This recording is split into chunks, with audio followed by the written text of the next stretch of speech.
You're 45. So is Danny. You both started at the same plant the same week, back when 45 sounded like someone else's problem.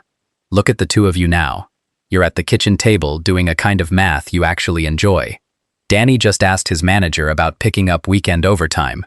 It wasn't the paycheck. You both made roughly the same money for 20 years, complained about the same boss, drove the same road home in the dark. The difference is $200, and the 20 years you refused to touch it. That's the whole story. He laughed at that 200 once, at a bar, in front of people. He's not laughing now, and in the next few minutes, you'll see exactly how a number that small got that loud. So here's what we're going to do. We'll walk the whole 20 years, one stretch at a time, from the month it felt pointless to the month it paid you more than you paid it. No tricks. No hot tip, just one boring decision, and what it did, quietly, while you weren't watching. Age 25. You set it up on a Sunday. It takes 9 minutes. $200 a month, pulled automatically the day after payday, so you never see it sit in your account long enough to spend it. And then nothing happens. That's the first thing nobody warns you about. You do the responsible grown-up thing, and the sky doesn't change color. The account says $200, and $200 at 25 feels like a rounding error on a life. You almost feel silly. Danny does not feel silly. Danny just put $400 a month into a truck, a real one, lifted, with a payment that runs 7 years, and a smell that comes standard. He drives it to the bar, and he buys the second round, and he asks what you're doing with your money these days. You tell him. He laughs. Not mean, just sure of himself. $200? In some boring index fund? He says it the way you'd describe watching paint dry as a hobby. He says you'll be broke and bored, and at least one of those will be true for a while. Here's the thing about this exact moment. You can't argue with him, because he's not wrong yet. At 25, his truck is real, and your $200 is theoretical. He gets to enjoy his money tonight. You're betting on a Tuesday, 2 decades away, that you can't even picture. That's a bad trade on paper. That's a bad trade on every paper, right up until it isn't.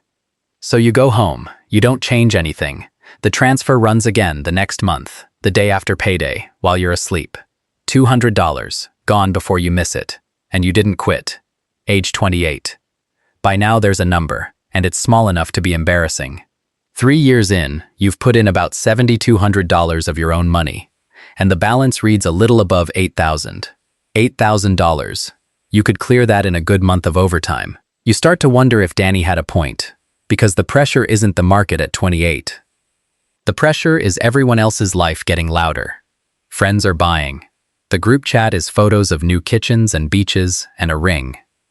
Danny's onto his second truck, having rolled the first one's loan into the second one's loan, a move he describes as basically free. And you're sitting on $8,000 you can't spend, watching everyone around you appear to win in real time. This is the part the math doesn't show you. The hardest years of a 20-year plan aren't the early ones because the money's small. They're hard because the boredom is loud and the proof is silent. You're doing the right thing and getting no applause for it. Nobody claps when a transfer clears. There's no party for the month you didn't touch the account. And let me say the quiet truth here, because it matters more than any chart. $200 a month was never really a savings amount. It was a vote. Every month it cleared, you were casting one more vote that you'd still be standing here in 20 years. That the version of you down the road deserved a floor under his feet. Danny was voting too, with that truck. Different ballot. You don't see any of that at 28. You just see 8,000 and a lot of beaches you're not on. But you didn't quit. Age 31, year 6. Then the bad year comes. It always comes. Some stretch where the market does the thing the market periodically does, which is fall down the stairs in front of everyone. And your balance, which had finally crept up to something like 17,000, drops a third in a few ugly months. You open the app on a Tuesday night, and the number is smaller than it was last spring, and you did everything right, and it went backward anyway. This is the moment Danny would call "I told you so," except Danny isn't watching, because Danny's money was never anywhere it could fall. His money turned into trucks and bumper-to-bumper warranties years ago. You can't lose what you've already spent. That's not safety. That's just a different way to end up with nothing. But you don't know that at 31. At 31, your finger is hovering over the button that stops the transfer. Just for a while, you tell yourself. Just till things calm down. And this is the single most expensive thought a patient person ever has. Because here's what's actually true, roughly, in most downturns. The months you keep buying while the price is low are the cheapest, most powerful months in the entire 20 years. The crash isn't the enemy of your plan. Quitting during the crash is. Nobody tells you that. The night feels like proof you were a fool. It isn't. It's the test the whole thing was always going to give you. You sit at the table. You leave the transfer alone. $200 clears again, at a price you'll be grateful for later, while you're lying awake convinced you got it wrong. You didn't quit. Age 35. Something moves around now, and not in the account. In you. There's a stretch in the middle of these 20 years where you stop checking. You've put in about 24,000 of your own dollars. The balance has clawed back and pushed past 30,000. And one ordinary morning you realize you haven't opened the app in 3 weeks. The boring became the background. You're not gritting your teeth anymore. You just live. And the transfer just runs. And the two are no longer fighting. This is the part the loud people never reach, because they never get this far. The middle of a long plan isn't the price you pay to get the result. The middle is the result. Those flat, unremarkable years where nothing dramatic happens and the money just compounds in the dark. That's the engine actually running. It doesn't sound like an engine. It sounds like nothing. That's how you know it's working. Danny, meanwhile, has a story at 35. He always has a story. The truck got refinanced again. There was a boat for one summer that he speaks of like a war he survived. His furniture is nicer than yours, and his weekends look better in photos. And his account, the one nobody photographs, is exactly where it was a decade ago. He's not broke. Not really. He's just standing in the same spot he started, having walked very expensively in place. And here's what nobody tells you at 35. The gap between you and Danny isn't money yet. It's momentum. You have a thing that started to move on its own. He has a lifestyle that needs his next paycheck to stay standing. From the outside, his looks better. From the inside, only one of them is quiet. Age 38. Now it gets strange, in the best way. Around year 13, 14, the balance crosses 50,000 and keeps climbing. And you notice something that genuinely feels like a glitch. In a normal year, the account grows by more than you put into it. You're still sending the same $200 a month, $2,400 a year. But the growth on what's already there starts handing you $3,000, $4,000, $5,000 on top, in a good year, doing nothing, while you sleep, while you work, while you forget it exists. Read that again, because this is the whole secret, and it hides in plain sight. By now, most of what's in there is no longer your money. It's growth. It's growth on growth. It's returns on the returns of contributions you made so long ago you can't remember making them. The $200 from age 25 has been in the market 13 years. It has had children. The children have had children. You are no longer the main thing funding this. The years are.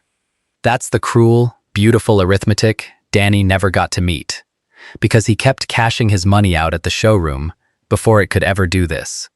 Compounding doesn't reward the people with the most. It rewards the people who left it alone the longest. Time is the ingredient nobody can buy and everybody runs out of. You won't feel that at the start. You will now. The account has quietly become the most productive worker in your household, and it has never asked for a raise. Age 42. The math you used to avoid is the math you now enjoy. You sit down on a slow night and run it forward, and the number that comes out the other end almost makes you laugh out loud at the kitchen table. 20 years in, at a long-run average of something like 7%.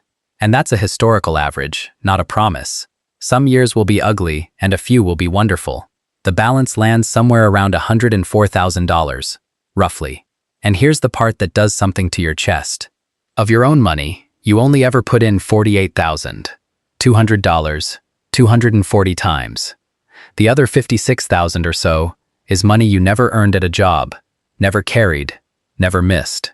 It just grew, in the dark, on the back of a decision a 25-year-old made on a Sunday in 9 minutes. $104,000. Let's make that real. the way it deserves. That's a paid-off year of living, anywhere in the country. That's the down payment that ends the renting if you want it to. That's the difference between needing the weekend overtime and being able to say no to it without a second thought. The number isn't life-changing because it's huge. It's life-changing because of the word it puts in your mouth that you never had before. No. And in the final year alone, that 100 grand throws off close to $7,000 in growth, by itself, untouched. 7,000. That's nearly 3 years of your contributions, earned in 12 months, by money you weren't even watching. The thing has fully outgrown you. It's working harder than you are. It's been working harder than you for a while. Age 45. So here you are, the same age as Danny, in a worse car than Danny, with a kitchen that's a decade out of style. And you're the one who gets to choose. You weren't saving money. You were buying back the years you'd need at the end. One boring, $200 month at a time. That's the whole trade nobody explains in the showroom. Danny bought the next 3 years of feeling good, over and over, for 20 years straight. You bought the last 30 years of being free. Same paycheck, same plant, different ballot, every single month. Danny's 45. His car is 2 years old. His savings account is the same age as the decision he keeps not making. He's a good man. He's not a cautionary tale, and you don't get to feel superior. Because for 19 of those 20 years, he had more fun than you did, and looked better doing it. That was real. That was real. He's just out of road now, and you're not. And the only difference was a small, ugly number you both saw at the same time, and only one of you kept. Here's what nobody tells you at 45. You didn't win because you were smarter. You weren't.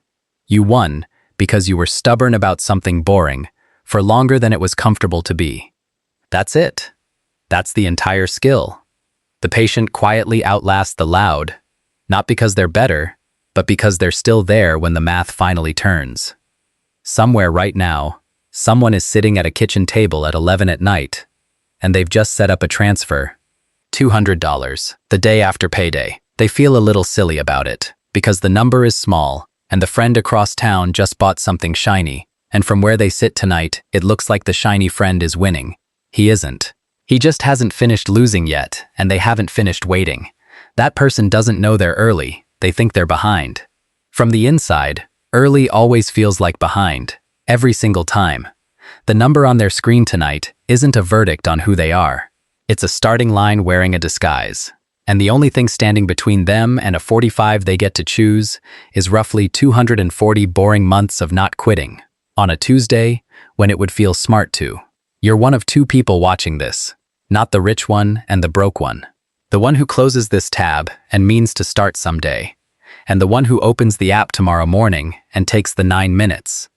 The number doesn't decide which one you are. The next small, unimpressive, nobody claps for it decision does. So if any of this landed, do one quiet thing this week. Not a fortune. Just the boring 200 or 50 or whatever number you can keep without flinching, set to run on its own so you never have to be brave again. Start the engine and walk away. And if you want the long version of patience, in 12-minute pieces, stay close. That's the whole reason this channel exists.